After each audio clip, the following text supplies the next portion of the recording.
kotok-kotok. Ning wong kono iki milik budaya dhewe men digangsir men digawa mrana. Wong kene ming do mikirke otok-otok. Lah otok-otok iki contone tekek. Kuwi basane iku otok-otok kuwi lho.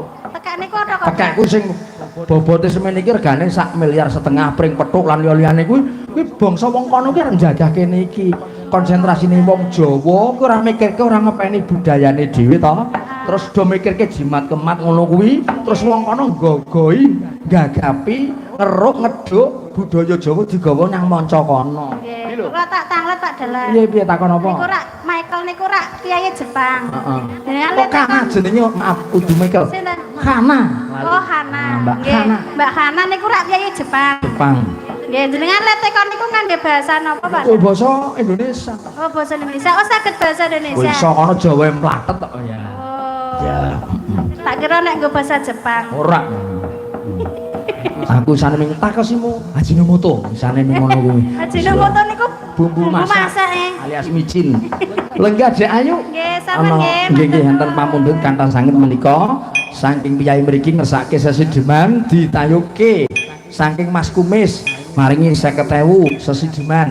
Iya. Ngiras pantes iki mengko uga minangkani pundhutane piyai saking sik saking akeh banget iki pamunten bingung kula niki. Nggih Mas Roho. Mas Roho, Mas Rohadi saking keseneng Sumawana Bandungan Semarang. Nggih, kula nyuwun sesideman request insyaallah mangke. Iya. Kalian Pak Ngadiman Manggarae, Pak Kasman Gludukan Bawen Semarang. Kalian Mas Heri saking Jakarta. Iya. Wah, matur nuwun. Apa? Nyicil ayam menawa dawuh saka provinsi. Tanggal 2 Agustus malam 3. Oh siap. Siap. Ono dawuh. Yo no, iki diaturke siji Mbaka Sawiji, Andu Mektu. Iki gilirane Kusnul Khotimah, Mbak Kusnul Khotimah. Ngadeg seperti sok.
Joget-jogetan kok ngremo lho ngremo malah kole joget kok renggulu kaya wedhus PE padune ngremo lho joget ngono-ngono kaya PE kok ya diajari to wong ngajari ki ora ya nek wong nganggur wong kaya wong serang nganggur kok contone kaya Ambar karo Iin kuwi sok pinter joget sing mari joget aku lah nyok kan urung diwarai kok sing marai sing ngempol Mas Joko bola-bali mangkat gas ngarep marahi kowe kok mangkat gasi nandi iya sopan rene ya nul iki ana pamundhut ceket-ceket mawon diaturke ana sing request piyai mriki ngersake sesideman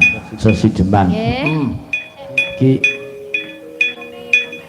ya saka iya iki terus meneh iki wonten ingkang sampun transfer iya 1 juta niki Pak Dalang oh nggih matur nuwun iya ngersake Sri Uning nggih mangke niki ya kena sesideman babaske Sri Uning ya kena wae iya iya Pak Bayan Maryono nggih rawuh matur nuwun nggih sing dalu Pak Janidin iya sing dalu Pak Tukidi saking Kledung nggih mugi mangke karahayon yo nul nggih napa niki sesideman oh dibawani ya ta nggih terus mengko babaske Sri Uning babaske sesideman. Oh, tengah-tengahnya Sri Uning. Heeh.